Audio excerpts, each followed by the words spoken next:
fun. And guess where we're going? We are going to Six Flags. Whoa! And we are going on their newest roller coaster. Their newest roller coaster. Now, some of you out there are probably thinking, ugh, I haven't been on a roller coaster in 20 years. Or you're thinking, I love roller coasters, woohoo! Regardless of how you feel about roller coasters, we're all getting on. Okay, so we get in our seats. The bars close against us.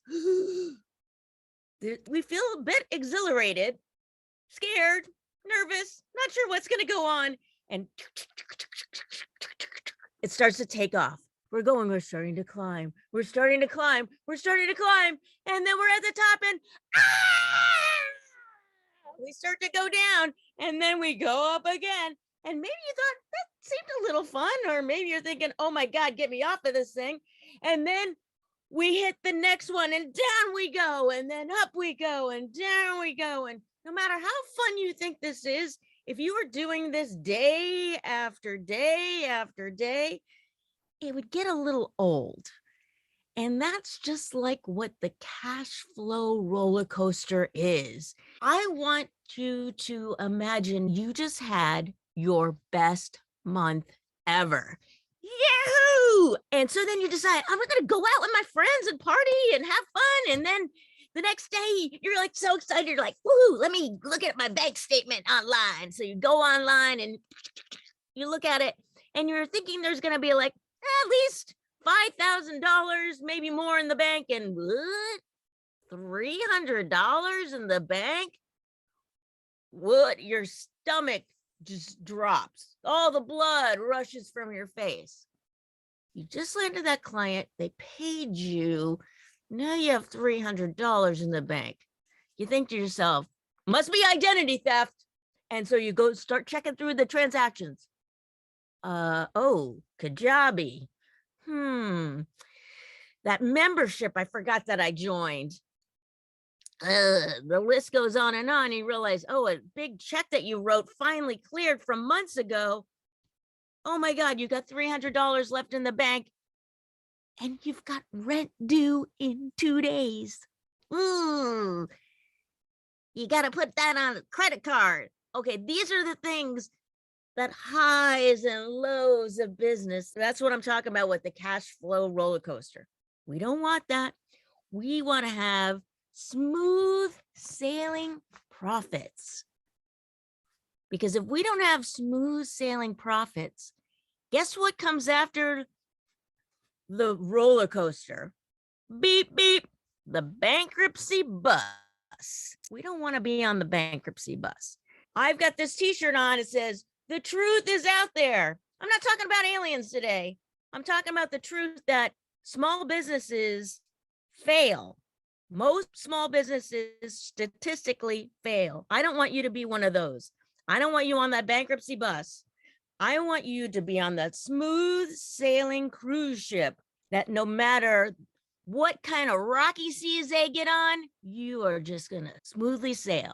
Now, recently I was on a couple of cruises and I was amazed how efficient all those cruises ran. And that's how I want your business to be. I want it to be efficient and smooth sailing. So everything is predictable in your business and not this highs and lows. It takes a while to get off that highs and lows, but at least we can smooth it out a little bit more. I'm going to show you how to do that. I have an acronym. It's called Bliss. I want you to bliss more in your business to get off that cash flow roller coaster. The first B in Bliss, I don't want you to get freaked out or anything, is budgets and bookkeeping.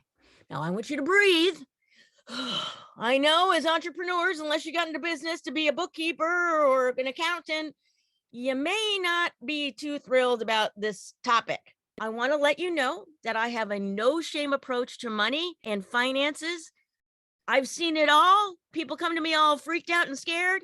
Don't worry about that. Breathe, because it's going to be okay. If you need help with your financial part of your business, get help in your business with budgets. I don't like that word either. It sounds like a diet, and diets are restrictive. I hate diets. Think of a budget as a spending plan. We want to have plans in our business. We don't want to be like all like, woo, I'm just going to spend my money on anything. So we want to have it planned out. I had a client who she just like, I'm trying to track stuff in spreadsheets and it's driving me nuts. That was her bookkeeping system, with spreadsheets. Okay, not everyone loves spreadsheets. I love spreadsheets, but not everybody else loves spreadsheets. Whenever she would look at a spreadsheet, her head would turn around like the girl from The Exorcist. Blah, blah, blah. I am not a priest, but I was able to exorcise those Microsoft demons. Out, Bill Gates, out! By putting in an envelope system for her. This was easier for her to track. Now, she didn't do that many transactions. She could easily keep things in paper envelopes and then itemize them. However it works for you and your size of business is what you should do. It really depends. It's not cookie cutter. You do what works for you. Make it easy for you because you want to be able to track these things. We don't want to be avoiding things. The next in this Bliss framework is L. L stands for looking at your numbers, because what you track and look at, you can impact. So I want you to think about this. What you track and look at, you can impact. Remember back to Sesame Street? Remember the count? Remember? The count. He counted everything. 1, 2, 3. He loved counting numbers. I want you to be the count. I don't want you to be Mr. Snuffleupagus. Remember Mr. Snuffleupagus? He used to hide from everything. I don't want you hiding from your numbers. I want you to be the count. Counting 1, 2, 3. Think of yourself as the count in your business. I had a client, her name was Jenny. When she came to me, she was like, Heather, I'm so ashamed. I have not been tracking my numbers for years. I haven't looked at them. I haven't filed my taxes. I'm just afraid. I'm terrified of what's there. I'm afraid of how much tax I owe, all these things. And she was like, it's time for me to put on my big girl panties and look at this stuff. I compiled all her information together, and it turned out she was actually in a better state than she had thought she was. I implemented a system that worked for her, something that she could get on board with. She was able to suddenly track and look at everything. And by doing this, her income doubled by the next year. Don't be afraid. Don't be the Mr. Snuffleupagus in your business. Be the count. Next in the Bliss framework is I.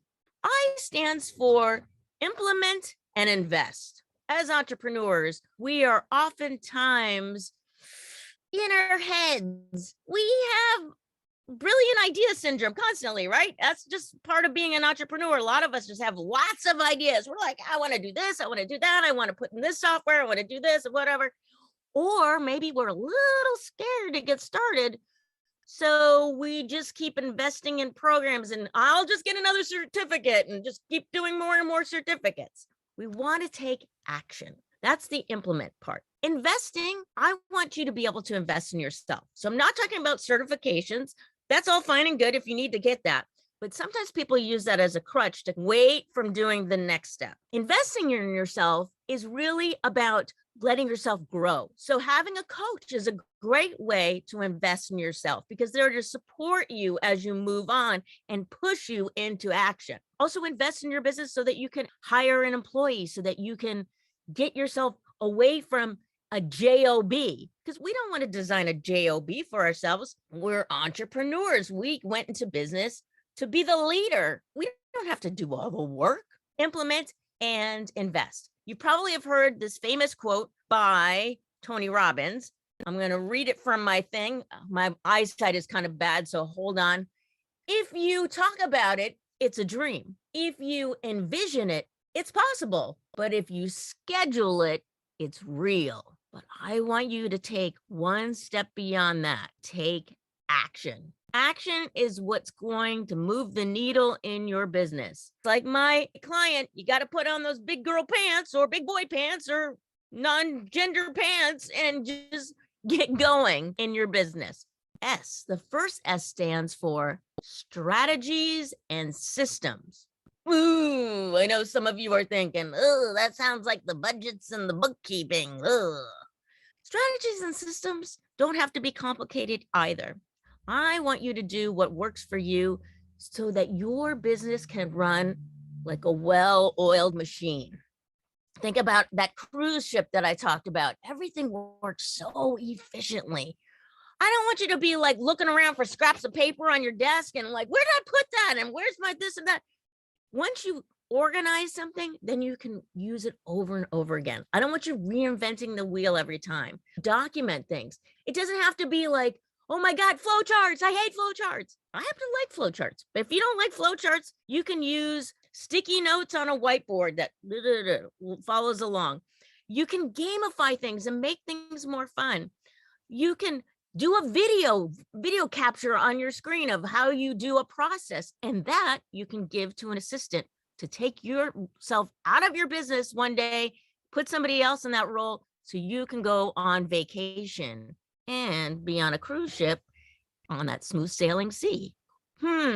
If you're like, well, I don't know, I'm not really into tech and CRMs and all that kind of stuff. That sounds too confining. Okay, well, my sister, she used to be a big salesperson for this big corporation. And they really wanted her to use a CRM, and she hated technology. She knew that I loved to organize and I love technology. So she had me come over to her house, and I started looking at things, and I was like, oh my God, you're so inefficient. She's always searching through her emails and stuff. I'm like, let's do things in folders where things are on your desk and easy to access. So I put together a folder system for her that was just super easy access for her. And she didn't have to go searching around online or going into their database or whatever. It was just an easy system that worked for her. It made it more fun for her, and her sales increase. Do what works best for you. Second S in the Bliss framework, sales. If we want to make money, we got to do sales. That's the reality. A lot of people think that that S was going to stand for social media. Social media is not sales. Social media is marketing. Yes, you can have sales conversations in the DMs, and I encourage that to happen. But a lot of people are afraid to sell because we've seen those like gross used car salesman, right? It's like that quintessential like guy with the plaid jacket and the slip-on white vinyl shoes. Like, we don't want to be that guy. And we're not. We are all ethical people here. We all have product or service that we believe in, and then we know that we can serve others. Being loud and proud about ourselves is okay, because we're only going to be selling to the people who need our products or services, right? We're not going to be sleazy. Don't think of it that way. In a past life, I was a project manager for a market research company. I wanted to do something different, and I loved Swatch watches. I collected Swatch watches. For years, I collect Swatch watches. And I found out that my local store was looking for a store manager. And I was super excited because I hadn't been in retail since high school when I worked in a record store in the 80s. And I was like, I want to sell Swatch. I could get a discount and all these things. So I interviewed and I got the job. And it turned out that the store was one of the worst performing stores in the United States. That store, when it first opened, the first year, that was its best year ever. And it was a high performing store at the time. Every year after that, the store declined in sales. And when I took over, it was one of the very worst in the country. I mean, it was like laughable. So what did I do? Well, I put my market research hat on, and I found out what the local market wanted. I live in Portland, Oregon. It's kind of a weird town, and they wanted retro watches. So I started bringing in more retro watches. I also interviewed my staff, because through my market research hat, I knew that I had to figure out what made each one of my employees tick. So they had already been working in the store. I didn't hire new people. I wanted them to buy into me. So I found out things about them, and I found out what kind of learners they were. And I taught them the different things based on their own learning techniques. In sales, sometimes we have to get creative and fun with what we're doing. When I took over the store, I had no budget whatsoever. I brought a party to the store. So I would do things like put on events. I had no budget. So I would just bring in costumes from home and be like, okay, today we're going to focus on the shiny, blingy ones. And we would dress up, we'd stand in the doorway, we'd bring people into the store. After the first year I took over was the best year that store had ever performed in the history of that store, just by having fun with sales. The people who are selling has to have fun. My staff had fun. You may not have a sales team, so you're the one that has to be the sales team. You got to have fun with your sales. You don't want to be thinking about the used car salesman, right? We want to have fun with sales. The more fun you have with your business, the more you'll want to take action in your business. This Bliss framework, we're not just ending at bliss. We're ending at bliss. We're putting an extra S in that bliss. And that extra S stands for scrappy and serve. Scrappy is just like, don't wait to make things perfect. Perfectly perfect. That's Mary Poppins. That's not us. We're not Mary Poppins.